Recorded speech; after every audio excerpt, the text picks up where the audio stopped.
Hola, hoy tenemos en la serie de entrevistas que el portal de la comunicación INCOM ha empezado a colgar en su web. Tenemos con nosotros a Carlos Lozano Rendón, un investigador de México. Bienvenido, Carlos. Muchas gracias. Carlos es director del Centro de Investigación en Comunicación e Información, 5, del Tecnológico de Monterrey, en México. Coordina también la especialidad en Comunicación y Estudios Culturales, el doctorado en Estudios Humanísticos, y se doctoró en su día en Comunicación en Austin. Así es, ¿no? en la Universidad de Texas. En Texas. Sí. Carlos nos ha brindado esta mañana una charla, disertado sobre las orientaciones empíricas en la investigación en comunicación, ¿no? Un poco la debilidad, ¿no? que le encuentras a esos estudios. Defiendes una investigación empírica, pero coordinas una especialidad de estudios culturales. ¿En qué lugar te situarías en esa discusión que a mí me parece que todavía se da en considerar a veces como no ciencia a todo lo que tiene un cierto matiz de sociología o de humanidades? Sí, pues precisamente creo que esa es mi preocupación central de buscar un mayor rigor en la investigación empírica de campo que hacemos en comunicación, porque creo que está superado ese debate de que no es ciencia lo que se hace en el área cultural, en el área de la comunicación. Eso está superado, pero eso no significa que podamos hacer cualquier cosa. Tenemos que buscar primero generar conocimiento empírico para ver si las teorías que estamos generando y para las que somos tan buenos en América Latina, porque hay un excelente pensamiento comunicacional muy relevante, muy denso, muy incluso influyente en el resto del mundo. Tenemos que ver si ese pensamiento comunicacional que orienta nuestra mirada hacia la comunicación y hacia los procesos de comunicación, si se puede fundamentar o no a través de la observación, de la entrevista, del análisis de textos, y creo que nos hace falta realmente. América Latina, como te digo, es una región de contraste en donde el pensamiento teórico ha sido muy rico, y esto desde los 60. Ha habido aportaciones seminales de las teorías de la comunicación latinoamericanas para el resto del mundo, empezando con teoría de la dependencia, siguiendo con imperialismo cultural, después estudios culturales latinoamericanos. Pero yo a lo largo del tiempo sí he observado que sigue habiendo ciertas limitaciones y deficiencias en la aplicación de metodologías empíricas, cuantitativas o cualitativas. Y eso me preocupa porque puede desmerecer en cierto grado esas aportaciones teóricas que hemos hecho si no tenemos capacidad de retroalimentarlas a través del trabajo empírico, de ponerlas a prueba, de que nos ayuden a acercarnos a la realidad y ver la realidad misma. Y bueno, en ese sentido era un poco por ahí el objetivo de la plática de hoy por la mañana, tratar de conversar con ustedes sobre esa problemática que yo veo muy consistente, ¿no? En el resto en América Latina. Europa, Estados Unidos tienen otra dinámica. Creo que ha habido un mayor peso de la investigación de campo, que siempre ha estado más o menos compaginada, aunque hay excepciones, ¿verdad? En Estados Unidos se ve muy claro que tienen microteorías. Ahí a veces dices, ojalá que tuvieran más teoría, porque son muy pequeñas y hacen un gran aparato empírico de contrastación de esas microteorías. Y en otras partes a veces hay unas macroteorías con muy poca evidencia empírica. Entonces creo que debe haber un balance, y siento que tenemos la infraestructura, tenemos el capital, tenemos la gente, pero ha faltado como que ponerlo en la agenda y hacer que sea más llamativo, que sea más relevante en la agenda de investigación que hoy en día tenemos los investigadores latinoamericanos. Hay un aspecto en uno de los textos que he consultado de tu producción que me parece, que yo también defiendo y me parece muy interesante, que es que recomiendas el uso de herramientas de la investigación social también para los periodistas y para las empresas de comunicación. Cuando defiendes esto, ¿qué usos plantearías, ¿no? en ese contexto, en ese ámbito, para ese tipo de herramientas? Sí, pues mira, por ejemplo, para los medios informativos, creo que hay una necesidad de que conozcan realmente nuestras necesidades como lectores o como televidentes, y desgraciadamente tanto las televisoras como los periódicos impresos se basan en datos más fríos como la circulación, el tiraje para los medios impresos, o el rating para los medios electrónicos. Y aunque son indicadores válidos de si está teniendo éxito o no, penetración, atención por parte de la audiencia, deja muchísimas interrogantes de por medio, ¿no? Y hace que estos medios no sean capaces de reconstruirse y de buscar nuevas opciones. Se requiere una metodología muy creativa para poder ir más allá de lo obvio y buscar que realmente las audiencias reciban del medio lo que el potencial permite. Y pongo el ejemplo del periodismo cívico o comunitario de Estados Unidos, que hoy en día es muy cada vez está extendiéndose más. Si tú no, si el periodista, el reportero, el editor, el director del periódico no va más allá de las cifras de tiraje para saber si este día el periódico se vendió más porque en la portada aparecía tal cosa, o la televisión lo mismo con el rating, difícilmente van a decir, a ver, podemos cambiar y podemos empezar a incorporar estos otros temas que pueden ser bien importantes y bien relevantes para la comunidad y que hasta nos pueden hacer vincularnos mejor con ellos, ¿no? Y creo que hay muchísimos temas. Yo he dado algunos cursos a reporteros ahí en México y les comento lo que he visto de encuestas que se han hecho en Estados Unidos con lectores. Hay una muy grande que se hizo con lectores de 100 periódicos en todo el país, en donde se detecta claramente cuál es la agenda que los lectores quieren que sus medios le den mayor importancia, ¿no? Y empiezas a ver unos patrones que difícilmente ellos saben, ¿no? El periodista es mucho de intuición y dice, yo tengo experiencia y sé que esta noticia va a ser la importante, y es que esta sí va a tener interés y esta no. Pero la verdad es que estos resultados de esa encuesta cambian radicalmente esas posturas y te dicen, no, sabes, a mí me interesa más saber de la gente que vive en mi comunidad, me interesan más temas, lo que le llaman ahora noticias que uno puede usar. O sea, no me digas que la macroeconomía está teniendo este tipo de fluctuaciones, dime cómo puedo invertir yo mi dinero o cómo debo de manejar mi tarjeta de crédito para que no me cobren más intereses de los que me están cobrando. O dame sugerencias de cómo hacer tal cosa. Quiero saber de mi comunidad, por ejemplo, cuando se muere algún miembro de la comunidad, quiero que le des más importancia a los obituarios, donde me pongas la vida y obra de estas personas que yo conocía y que me interesa saber qué pasa. Déjame de hablar tanto de los políticos y háblame más de estas otras cosas. Y todo eso, tanto con investigación cuantitativa como las encuestas, como cualitativa, los grupos de discusión o grupos de enfoque o entrevistas, podrían ayudar muchísimo a los medios, incluso a hacer mejor su trabajo y a ser más exitosos económicamente, porque en el fondo, si el público está más satisfecho con el menú de opciones que le ofreces, pues va a haber mejor, más publicidad, más audiencia, y les va a ir mejor, ¿no? Pero hay una inercia, y sobre todo en América Latina, creo, a seguir haciendo las cosas como siempre las hemos hecho, y no hay input de la investigación de campo que podría apoyar a a esa modificación.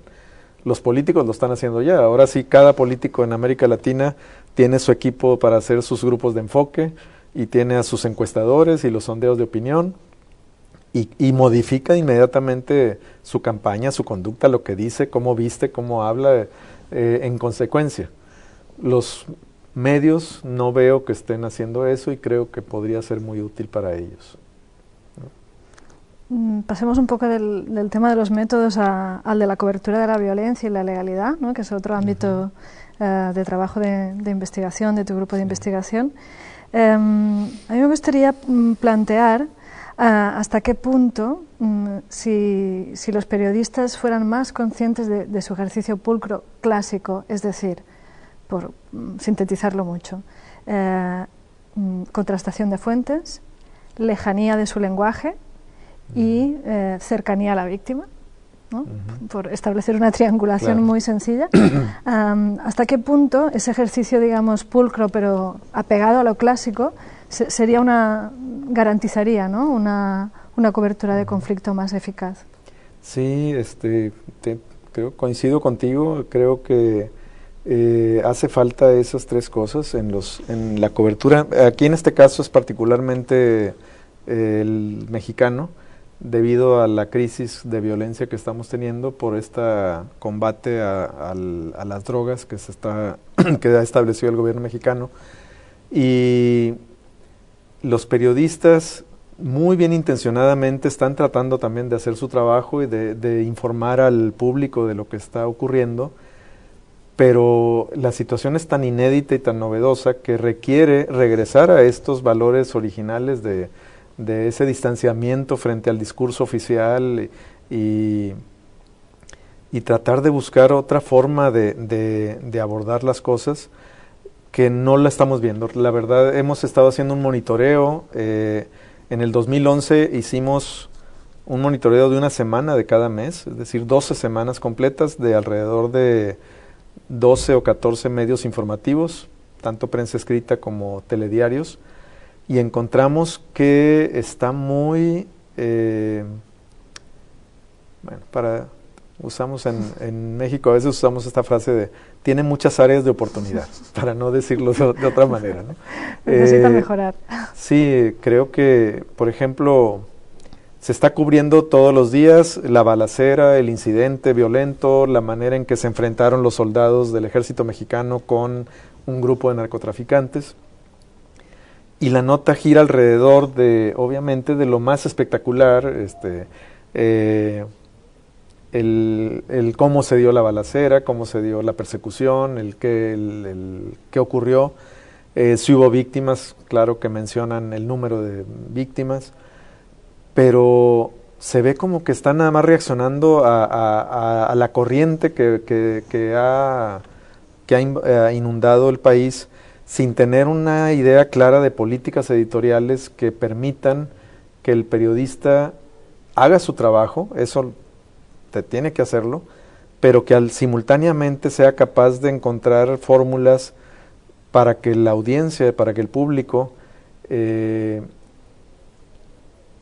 reciba información que realmente va a ayudarle a que a mediano y largo plazo se pueda tener una reacción adecuada como ciudadanos a lo que está pasando. Entonces, lo que hicimos ahí en el Observatorio de Medios y Cultura de la Legalidad fue identificar 8 principios básicos de la cultura de la legalidad que no los periodistas, sino los ciudadanos deben de tener. Cualquier ciudadano debe de tener ciertas nociones de cuáles son las leyes que están vigentes, cierto deseo de que esas leyes se apliquen para que haya una normatividad que permita que no lleguemos al caos y que no haga cada quien lo que quiera, que no haya venganzas de unos contra otros, ¿verdad? Que no haya corrupción, que no haya una serie de cosas. Necesitamos también que el ciudadano defienda el derecho de las víctimas a ser apoyadas por el Estado, tanto material como psicológicamente. Necesitamos también que el ciudadano no se le olvide que en una democracia tenemos que asegurar el derecho de presunción de inocencia de los detenidos, para no caer en excesos luego autoritarios, en donde pues, el gobierno o los soldados deciden quién es culpable y quién no es culpable, sin que haya un proceso adecuado donde el detenido tenga derechos para defenderse, ¿no? Y para demostrar que no lo era. Hemos tenido casos en México muy tristes en donde el ejército o la Policía Federal ha disparado y ha matado a personas que consideraban ellos que eran narcotraficantes y que después resulta que no lo eran. Y ese después que no lo eran no es gracias a que ellos dijeron nos equivocamos y la verdad es que una disculpa, sino que fue a través de denuncias, de investigación periodística y demás, que se demuestra y se les obliga a decir que efectivamente hubo un error, pero si no se defiende el derecho a la presunción de inocencia, este tipo de casos se pueden multiplicar y finalmente la autoridad decide, ¿verdad? Si a le disparé porque me pareció sospechoso y lo era, ¿no? Y no hay manera de demostrar que no era así si no hay un proceso jurídico confiable. Entonces, ese es el tipo de cosas que el ciudadano debe de tener, pero lo que estamos nosotros haciendo es rastrear si en cada noticia que el observatorio, que los medios están transmitiendo, si dentro del contenido de la noticia el reportero hace mención de algunos de estos principios, ¿no? Que ayuden al ciudadano a recordar y a reforzar en sí mismo estos principios. Si en la nota encontramos que el reportero está citando directa o indirectamente la ley que está siendo violada o la ley que se debe de aplicar, entonces consideramos que está cumpliendo con ese principio. Si el reportero en su nota evita referirse al detenido ya como un narcotraficante, criminal, delincuente, y utiliza los términos correctos de presunto y de no hacer juicios públicos, que muchas veces los periodistas lo terminan haciendo, ¿no? Sobre todo en México es muy típico que los conductores de televisión que están al frente de los noticiarios se convierten en jueces, ¿no? Y ellos dan ya su versión y dicen, asignan adjetivos calificativos a la persona que hizo tal acción o tal otra, lo declaran culpable o lo declaran inocente dependiendo de lo que ellos digan. Entonces todo eso lo estamos trabajando y creo que sí hace falta, no hace falta ni nunca vamos a proponer censura ni limitaciones a la libertad de expresión, ni mucho menos, creo que por ahí no va, pero sí necesitamos que haya en inglés hay un término que se llama accountability también de los periodistas, y creo que por ese lado nosotros como sociedad civil y como académicos de la comunicación podemos ofrecer ese balance, ¿no? Los periodistas tienden a llamarse el cuarto poder, y yo quisiera vernos a nosotros como sociedad civil como el quinto poder, que también supervisa al cuarto poder y hace que también el cuarto poder se dé cuenta que está siendo monitoreado, no para otra cosa más que para que hagan mejor su trabajo, ¿no? Hay otro aspecto que creo que ha aparecido en la encuesta o en una de las encuestas del Observatorio de Medios y de Cultura de la Legalidad, que es la exigencia de la ciudadanía ante los medios de que denuncien o fiscalicen más a la corrupción. Aquí tampoco estamos en un momento muy boyante, que digamos, económicamente, y los casos de corrupción que aparecen son muy escandalosos. Es posible que nosotros también nos encontremos aquí que los ciudadanos exijan más a los medios volver a ese papel de vigilante, no quiero decir de watchdog, pero de fiscalizador, ¿no? Creo de la gestión eficaz. Sí, y fíjate que hay algo triste, porque en México hemos avanzado mucho, hay prensa, la prensa es mucho más libre hoy que hace 20 años, Y hay algunos periódicos y algunos noticieros de televisión que sí hacen denuncias continuamente, periodismo de investigación, detectando casos de corrupción, denunciándolos, acusándolos. El problema es que luego no pasa nada. Ves que la clase política se ha vuelto tan cínica que aguanta el momento de crisis en la cobertura, no renuncia, no hace ningún movimiento, se espera 2, 3, 4 días a que pase la ola de cobertura, y los responsables de tomar medidas, de despedir al funcionario corrupto, de llamarlo a cuentas, etcétera, no lo hacen, conociendo también el ciclo del periodismo, que es, no podemos estar más de 2, 3 días en la misma noticia, y algo pasa después que nos llama la atención y nos vamos todos a cubrir eso, y ya se olvida el incidente original. Tenemos casos así muy tristes en donde está clarísimo quién tiene la culpa. En Monterrey, que hemos tenido tantos casos como este del casino, en donde entraron estos delincuentes y lo quemaron y murieron muchas personas, pues el alcalde tenía la responsabilidad última en términos de que el ayuntamiento no había hecho correctamente el análisis la inspección de salidas del casino, que estuvieran todo lo que se requiere de protección civil. Empezó la cobertura periodística muy fuerte, por una semana estuvo muy dura, prometió que iba una investigación y no sé qué, y esto nos mareó un poco ahí a los periodistas, no renunció, y ahorita el hombre está de candidato a una diputación federal. No hubo consecuencias, no hubo reacciones. Cuando pues acabamos de ver acá en Alemania, ahora que estoy en este sabático, de que el presidente de Alemania tuvo que renunciar porque salió una serie de reportajes que 3 años antes había recibido un préstamo de una empresa, un préstamo personal, y que eso se prestaba luego a que le diera favoritismos, probablemente, ¿verdad?, a esta empresa, y tuvo que renunciar el señor, y luego quiso impresionar a un periódico, al Bild, para que no siguieran transmitiendo la noticia, y le fue peor, y ya no está, ya renunció, ¿no? Entonces, ese es el tipo de cosas que los periodistas deben también buscar, y ahí creo que hay rutinas de trabajo que deben modificarse, porque el político le apuesta a ese olvido de la prensa, saben que los ciclos son así y que no le dan luego continuidad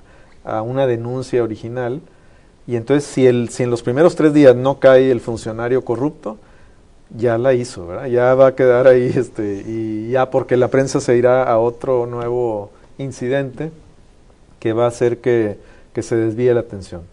Creo que eso por ahí también los periódicos y los noticiarios tienen cierta responsabilidad de seguir haciendo y a veces, bueno, el problema es que también a los pobres les hace falta la reacción de la sociedad civil, que también olvida muy rápido y que también quita la presión muy rápido.